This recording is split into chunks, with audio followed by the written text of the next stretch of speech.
హిందూ బంధువులకు నమస్కారం. తీన్మార్ మల్లన్న మనందరికీ తెలుసు కదా, ఎమ్మెల్సీ అన్న.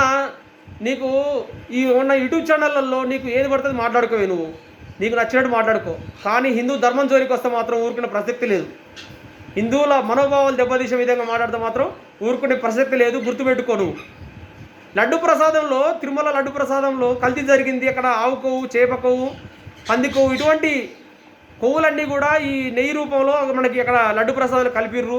మనం అక్కడ అవకతవకలు జరిగిననేసి మనం మాట్లాడుతుంటే ఆలయ పవిత్రతను దెబ్బతీసిరు, కోట్లాది హిందువుల మనోభావాలు దెబ్బతీస్తున్నారని మనం మాట్లాడుతుంటే, ఇంతమంది అరిచి గగ్గోలు పెడుతుంటే, అది ఒక 2 పార్టీలకు సంబంధించిన గొడవ లెక్క. ఈ చంద్రబాబు నాయుడు ఇచ్చిన హామీలు నెరవేర్చకుండా జగన్ని ఇరికిస్తున్నాడన్న ఈ విధంగా మాట్లాడుతున్నావు అనమాట. అన్న, నువ్వు రాజకీయంగా ఏదున్నా కూడా నువ్వు అడ్డగోలుగా ఉంటే నువ్వు మాట్లాడుకో. కానీ హిందువులకు జోలికి వచ్చేటప్పుడు కొద్దిగా ఆలోచించి మాట్లాడుకో. ఏమని మాట్లాడతాడు మళ్ళీ ఈయన ఏమని చెప్తాడు.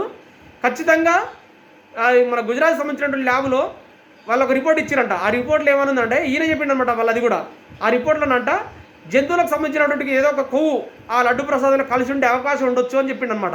అంటే ఖచ్చితంగా ఆవు కొవ్వు ఏదో ఒకటి, చేప కొవ్వు, పంది కొవ్వు ఏదో ఒకటి అందులో కలిసి ఉంటాయి కదా వాళ్ళు రిపోర్ట్ ఇచ్చేది, లేకపోతే ఇవ్వరు కదా.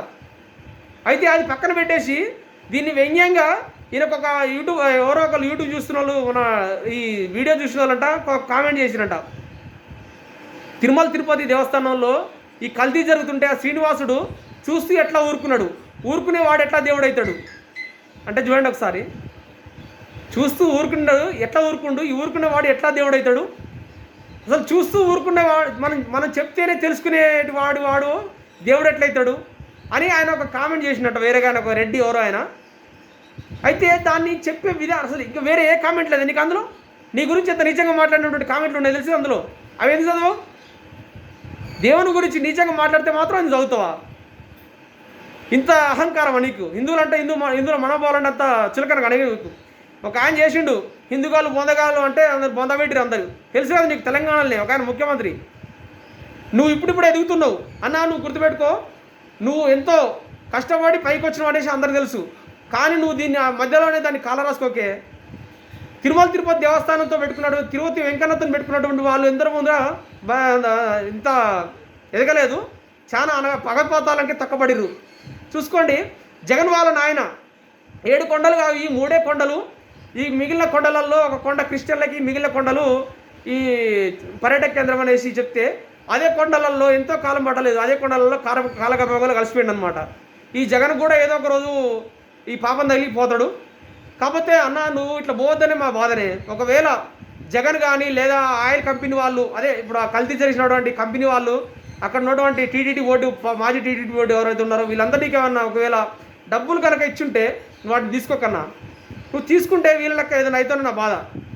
ఒకవేళ ఆ డబ్బులు తీసుకుంటే నీ దగ్గరికి పేదవాళ్ళు ఎవరైతే వస్తారో, అది మాకు ఈ ఏదో ఒక ఇబ్బంది ఉందనేసి చెప్తూ వస్తారు కదా నీ కాడికి, వీడియోలు చదువుతుంటావు కదా, అప్పుడు వాళ్ళకి తీసి కొద్దిగా ఇవ్వే, కొద్దిగా పాపాలను పోతాయి ఒకవేళ తీసుకుంటే, డబ్బు తీసుకొని ఈ వీడియో ఇట్లా చదివితే మాత్రం.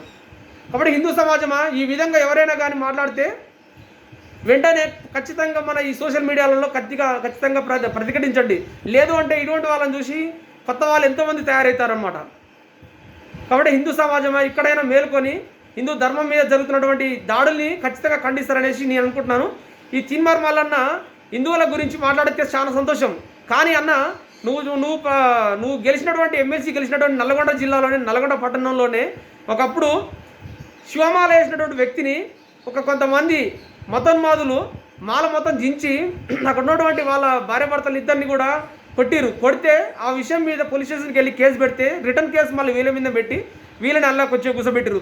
ఆ విషయం తెలుసు కదనే, దాని గురించి ఎన్నటి మాట్లాడవైతుగా. బైన్సాలో హిందువులు ఇల్లు తిరగబెట్టి ఆడవాళ్ళని ఏడిపిస్తే, అక్కడ బయట హిందువులు తోలుకునేటువంటి ఆటోలు, బైకులు ఏవైతే ఉంటాయో దాని మీద దేవుని బొమ్మలు ఉంటే ఖచ్చితంగా వాటిని ఇవ్వడం తలగబెడితే, హిందువుల ఇల్లు ఖచ్చితంగా లైన్ మొత్తం కూడా తలగబెట్టిరే. ఏనాడు కూడా మాట్లాడవచ్చు కానీ యూట్యూబ్ ఛానల్లో. కాకపోతే హిందువులారా, ఈ విధంగా ఎందుకంటే మనం హిందువులు చూస్తూనే ఊరుకుంటారు.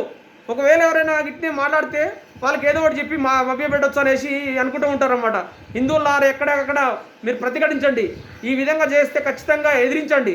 లేదు అంటే కొత్త వాళ్ళు తయారయ్యి ఈ సమాజానికి ఇంకా చెడ్డ పేరు వస్తుంది. ఖచ్చితంగా హిందువులారా ఇంకరైనా మేల్కొంటారనేసి నా ఇచ్చిన ప్రయత్నం. జై హింద్.